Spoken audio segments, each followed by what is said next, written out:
When you build an empire, sometimes you will have to go to war. And when that happens, you want to be the one to lead your troops into battle, very much like Julius Caesar did or Napoleon did. So you can rule that empire, you can decide for your empire, but yet you are the one who will give the orders in the battle.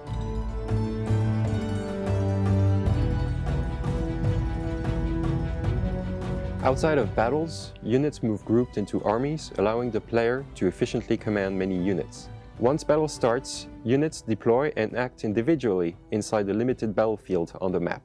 All armies inside the projected battlefield will fight, allowing players to bring reinforcements to difficult battles. Players can even move units into ongoing battles to add more reinforcements, for instance to outflank their enemy. With battle fought on the world map rather than a separate battle map, the where and the when of battle matter just as much as the how.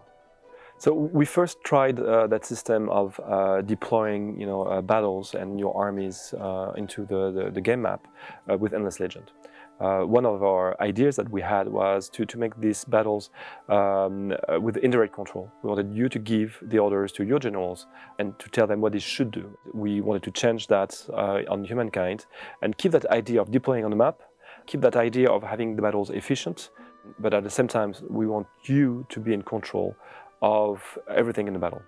In Humankind, players have direct control over exactly where their units are positioned in battle, where they move, what they attack. And that means you can really take advantage of the terrain configuration of the battle.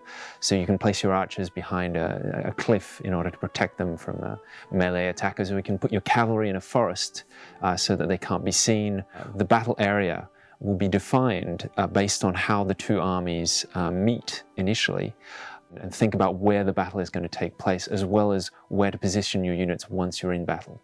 Every unit in Humankind has a class and up to one ability that affect combat. Some of these abilities affect combat strength, yet others have more particular effects. Clever use of abilities and terrain can change the course of battle. Players obviously will want to recreate the great battles of history, for instance, the Battle of Marathon. To do so, obviously they have the emblematic unit for each culture, but on top of that, each culture has access to a set of shared common units.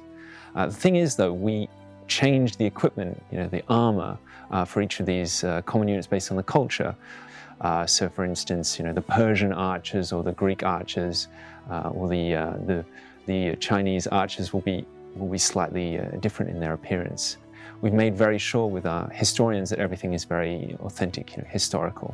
The same goes for the animations and the combat choreography, the formations.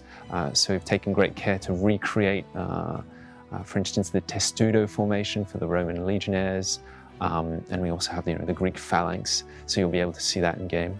Over the course of the game as well, we have battles that kind of raise, that increase in terms of scale and scope. So at the beginning you have sort of a few cavalry, a few archers, a small skirmish, then gradually moving on we introduce units with guns, we introduce sea battles. You can have battles across land and sea, culminating at the end of the game with these great big, continent-spanning battles with artillery support, aircraft, cannons, etc., etc.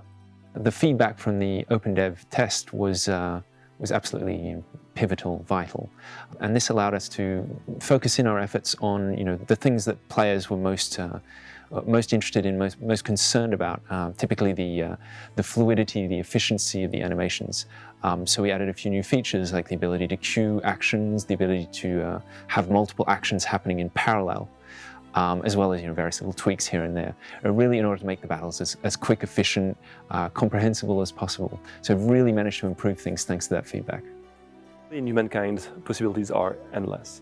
You can be a warmonger, you can be a person of peace.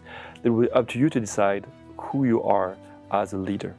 So it will be up to you to ask yourself the questions is, as a general, how will I leave my mark on history?